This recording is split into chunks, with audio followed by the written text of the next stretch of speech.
The 1895 Playroom at the Oak Park home of Frank Lloyd Wright stands as one of the great spaces of the architect's early career. Designed to inspire and nurture his children, the room is a physical expression of Wright's belief that for the same reason that we teach our children to speak the truth, or better still live the truth, their environment ought to be as truly beautiful as we are capable of making it. Of the many decorative embellishments in the room, the mural of the fisherman and the genie from the Arabian Nights is the most prominent, positioned high above the fireplace of Roman brick.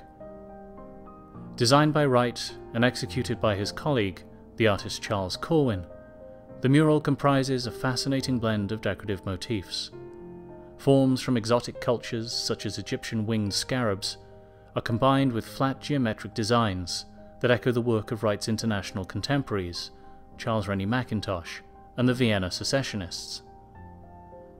In the spring of 2013, the Trust undertook the conservation of the mural, then in severely degraded condition.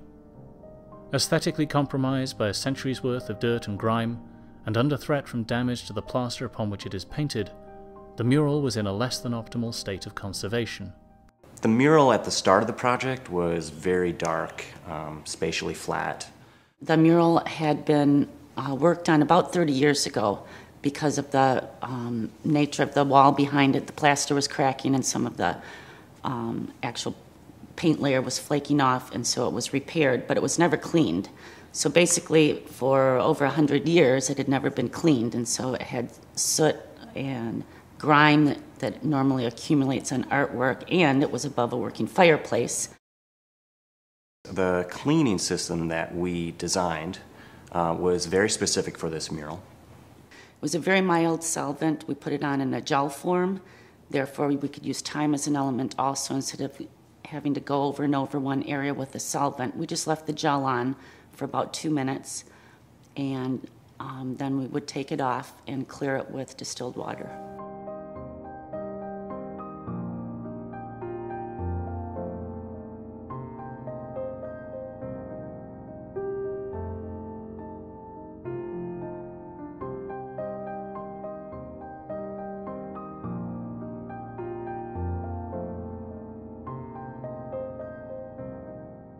It's a mural, but it's painted directly onto the plaster. It's not painted on canvas and then the canvas put on the wall, which is a different type of mural. This was made to almost mimic a fresco, to make it look like a fresco. And the trouble with that is once the wall behind the artwork delaminates or the plaster gets loose, obviously you're losing the actual artwork.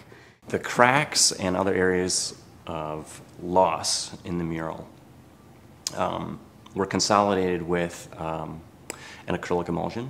Some of the smaller losses, we use a traditional material called gesso, which is calcium sulfate and animal glue.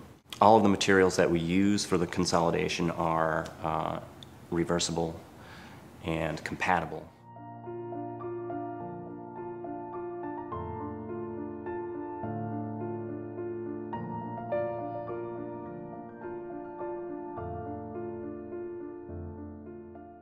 The process of in-painting is a very precise method for compensating for losses in color.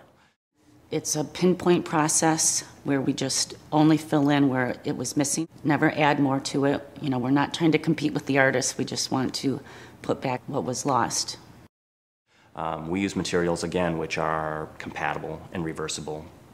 In this case, we used Winsor & Newton watercolors because they're very fine quality pigment, and they deliver the same luster and saturation that we want. They're color fast, but they are also highly reversible by a conservator in the future. We discovered in the genie, the halo of the genie had been previously gilt with high quality gold leaf.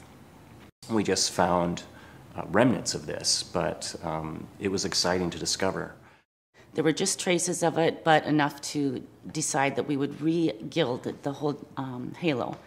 And we used 23 karat Italian gold and brought it back to how Frank Lloyd Wright envisioned it.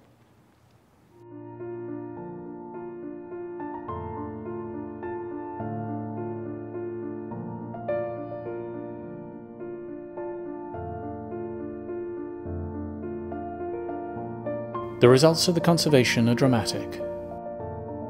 The bold, distinctive forms of the mural are no longer obscured by dirt and grime. Details come to life, and definition is restored. The vibrant colours bring a remarkable sense of depth to the mural, strengthening its position in the room. The treatment reveals for the first time in more than a century Wright's original vision for this integral element of his children's playroom.